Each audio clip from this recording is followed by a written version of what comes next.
Hey, what it do, y'all? It's your boy E2 Blue coming back at you again on this Hump Day Wednesday. Hey, look, um, our Dallas Cowboys, like, there's been a lot of talk about, you know, our linebacker core, right? And I just want to clear the air, from my perspective, what I think things are. And, because I'm so tired of these fake accounts on Instagram and Twitter and all these different social media outlets where they're just these fake accounts that just say anything. And some of the fans they just so naive. Poor fans. They just believe everything. This is the thing. Stop listening to these fake sites that you guys are seeing about this news came out, this guy got traded here, this guy thinking about coming here. Like, look, if you're gonna listen to anything about Dallas Cowboys, if you don't hear from the team yourself, at least hear from some of us YouTubers that are talking about it, because we don't have no reason to lie to you. You know what I'm saying? Like, granted, we don't know a lot of the information until the team puts it out there, but at the same time, it's you're gonna get more of a smarter response and more accurate response from stuff directly from the Dallas Cowboys and or a YouTuber that's been doing it for a long time. You know what I mean? So this is my thing, right?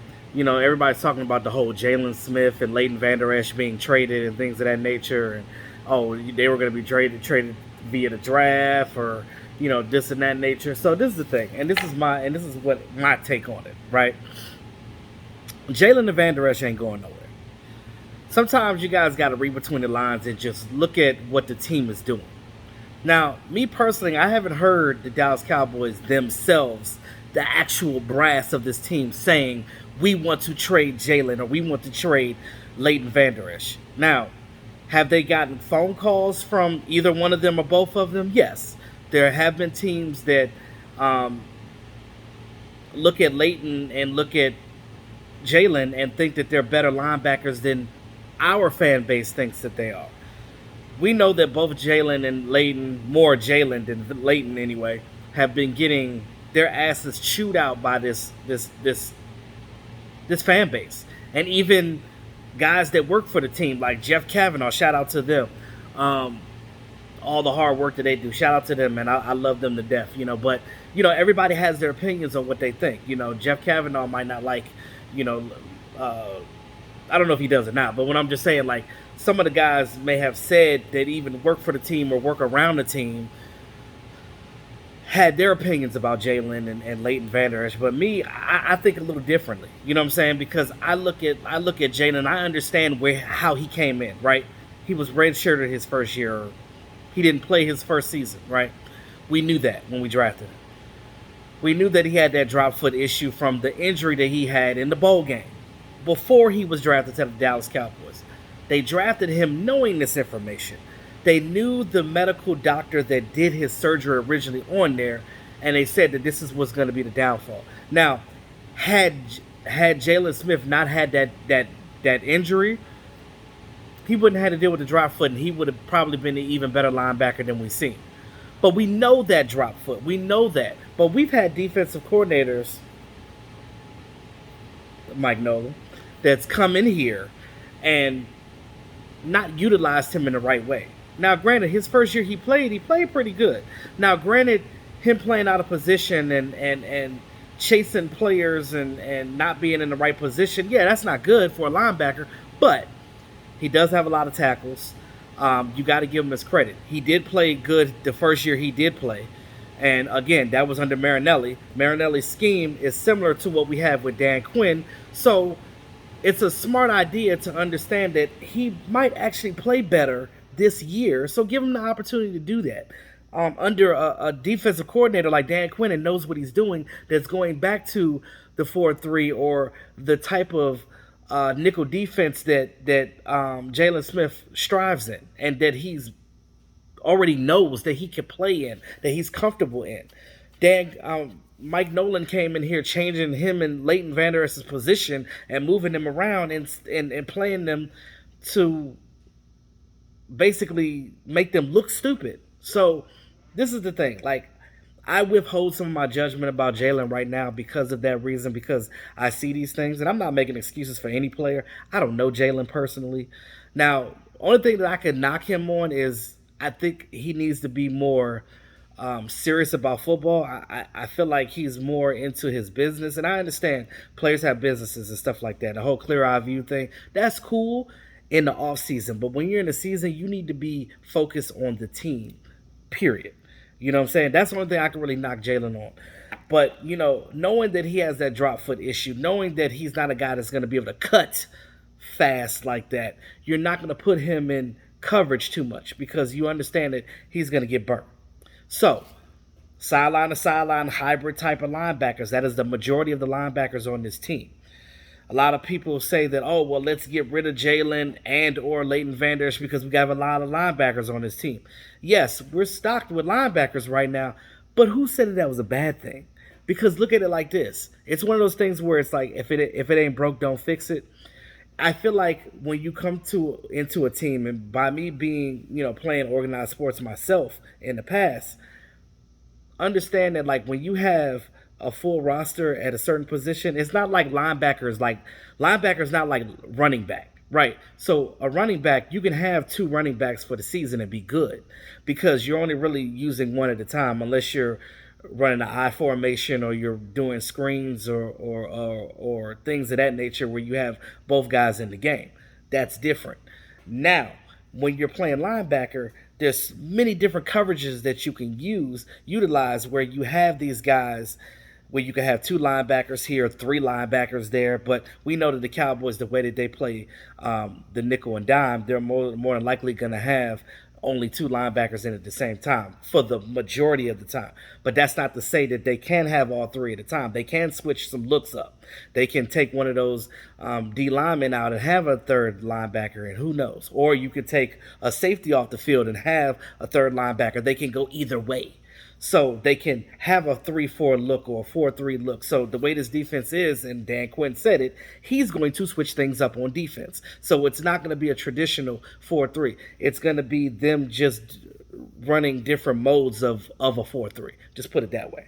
Now, it's going to play to the strengths of what we already have with our linebackers. So you trading them or getting rid of them, you don't want your rookies necessarily to be out there starting like that, because I don't think Jabril Cox and or even as good as Jabril Cox and Micah Parsons are as rookies and how good they are as athletes, they still have to get acclimated into the NFL. So you're still going to need Leighton and Vander Esch. I mean, you're still going to need LVE and Jaylon Smith out there because they are veterans on this team. They know what they're doing. They know how the NFL works. So you're going to have these guys still out there setting the mode for these younger guys. You don't want to have straight rookies out there on your defense because you need some guys that know what they're doing straight off the bat. Now, that's not to say that Micah Parsons and Jabril Cox, might not start later, because they might. They can.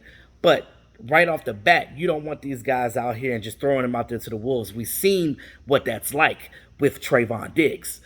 Go out there, he's going to get burned. Things happen. Now, granted, he did get 3 interceptions his rookie year in a year that he didn't have an offseason. So, by all means, Trayvon Diggs did good.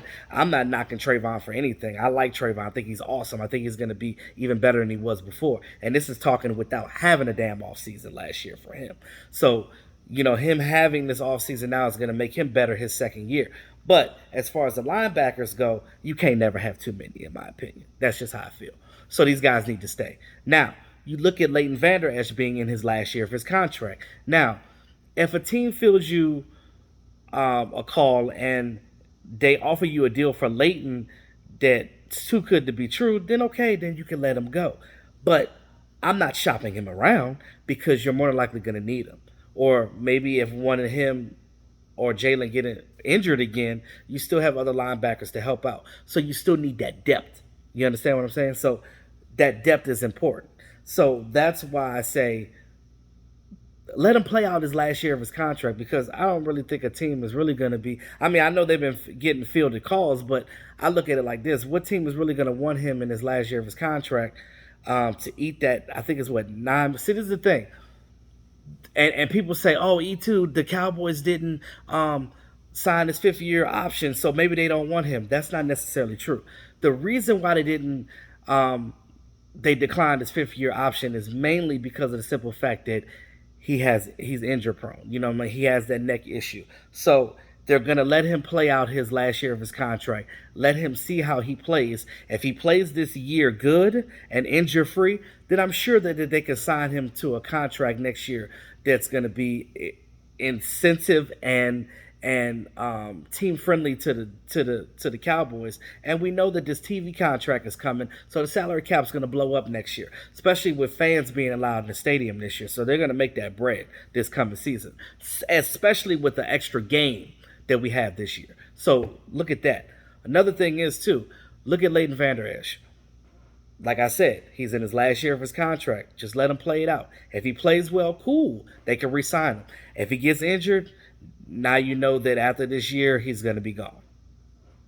So that's why I say this whole rumor of them getting traded, stop listening to that bullshit because it's dumb. Now, let's talk about Jaylon Smith for a minute. Jaylon Smith just switched his number to number 9.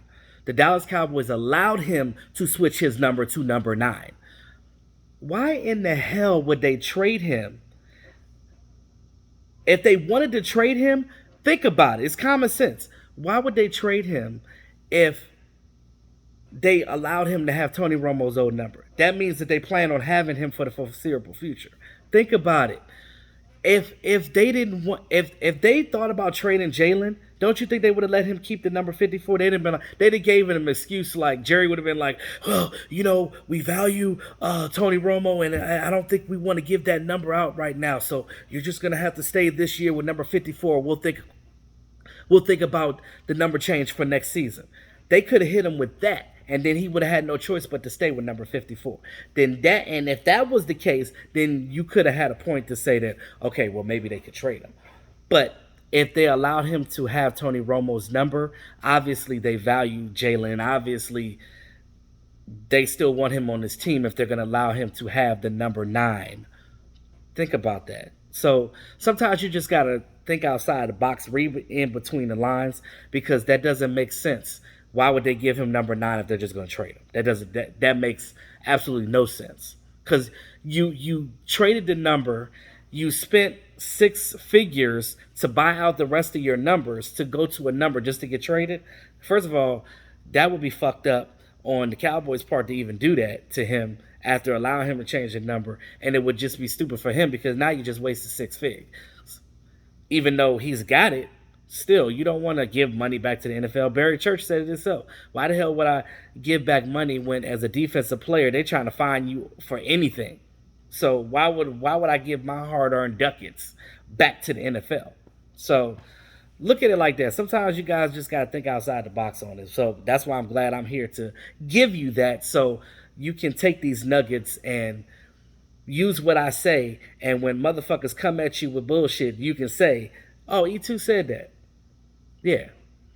So, you know, it's just, I do this for y'all because I love y'all. And I want us to be smart and educated and understand that, like, some of that information that be out there, it just don't make no sense. So trust your YouTubers, your Cowboys YouTubers, because there's a lot of us, and we do a lot of hard work, and it's a lot of us. A shout out to my colleague, Cowboy YouTube, my fellow Cowboy YouTubers, guys that work hard out here. So this is the thing. To end the video, I'm sorry I was a little long-winded, but I had to get that out there because it only made sense. Real quick before I finish it, I am excited to see this team in OTAs right now. I'm excited to see the guys that we just signed, like Jaylon Smith. He's out there looking good. Keanu Neal's out there looking good. It looks like they're going to play him mostly a linebacker, but he might do a little safety work as well. I think Jaylon Smith, I know they're going to use him on special teams, but I think they might use him in some nickel packages too on defense to go at it against some of those tight ends. So look out for that at safety. Also with Donovan Wilson and Damontae Kazee too. Kazee coming off of that Achilles tear, out there running and cutting, looking good. So I know that, you know, they're just in T-shirts and helmets, but the fact that they're out there this early and we didn't get that last year, it's only helping them. And I love how this team is motivated, because right now it's not mandatory. This is voluntary OTAs that they're in right now. The whole team is literally out there because they seen what happened last year. They got their manhood taken last year in that running game. This team was 6-10 last year. They see the writing on the wall. They're like, you know what? We ready to go. We not gonna have another season like that. Damn that. So we gonna go out here. We ready to go, and we gonna play hard, and we gonna win this season. So, be optimistic about that, at least, if nothing else. But that's all I got for right now, guys. Let me know what you think about what I said. Anything about, in the comment section. It's your boy YouTube Blue. Like, share, comment, subscribe to the channel, guys, because I don't know what's going on with my subscriber count. My videos are not even getting viewed. So, like, share with your peoples, because, this is for y'all. It's your boy YouTube Blue, always keeping it real. Peace out.